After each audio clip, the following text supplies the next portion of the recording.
హెచ్ఆర్పిడబ్ల్యూఏఓ TV channel ప్రేక్షకులకు హృదయపూర్వక నమస్కారాలు తెలియపరుస్తూ ఇక మనం ఒక అంశాన్ని చర్చిద్దాం. రేషన్ కార్డుల దరఖాస్తులు బంద్ అయినాయి అని చెప్పి ఒక అంశం మనకు లేవనెత్తింది. శనివారం అర్జీల కోసం జనం పడిగాపులు కాస్తున్నారని చెప్పి కూడా పేపర్లో ఒక స్టేట్మెంట్ రావడం జరిగింది. దాని గురించి చూద్దాం. మనము ప్రజలు ఎప్పుడెప్పుడా అని ఎదురు చూస్తున్న రేషన్ కార్డుల దరఖాస్తు ప్రక్రియను ప్రారంభించిన కొద్ది గంటల్లోనే ప్రభుత్వం బంద్ చేసింది. ఇంకా చూసుకో, ప్రభుత్వం బంద్ చేసింది.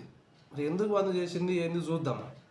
కొత్త రేషన్ కార్డులతో పాటు ఉన్న కార్డుల్లో కుటుంబ సభ్యుల పేర్లను జత చేసుకునేందుకు అవకాశం కల్పిస్తున్నామని పౌర సరఫరాల శాఖ కమిషన్ శుక్రవారం ఒక ప్రకటనలో తెలిపారు.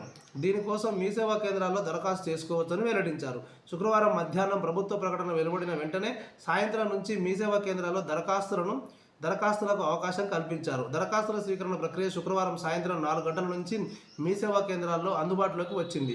ఈ విషయాన్ని ప్రసార మాధ్యమాల్లో చూసిన ప్రజలు శుక్రవారం సాయంత్రం నుంచి మీ సేవా కేంద్రాల్లో దరఖాస్తు చేసుకున్నారు.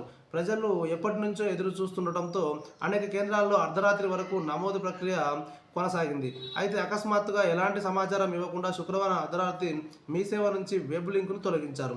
ఒకేసారి అత్యధిక సంఖ్యలో దరఖాస్తులు రావడంతో సర్వర్పై భారం పడి ఉండొచ్చని శనివారం నుంచి వెబ్సైట్ అందుబాటులోకి వస్తుందని ప్రజలు భావించారు. అయితే శనివారం దరఖాస్తుల ప్రక్రియ పునరుద్ధరణ కాలేదు. శాసనమండలి ఎన్నికల ప్రవర్తన నియమావళి అమల్లో ఉన్నందున ఈ ప్రక్రియను నిలిపివేశారంటూ వార్తలు వెలువడ్డాయి. అయితే దీనికి రాష్ట్ర ఎన్నికల సంఘం ఖండించింది. రేషన్ కార్డుల దరఖాస్తుల గురించి పౌర సరఫరాల శాఖ కానీ మీ సేవ కానీ తమను సంప్రదించలేదని రాష్ట్ర ఎన్నికల ప్రధాన అధికారి సుదర్శన్ రెడ్డి శనివారం ఒక ప్రకటనలో తెలిపారు.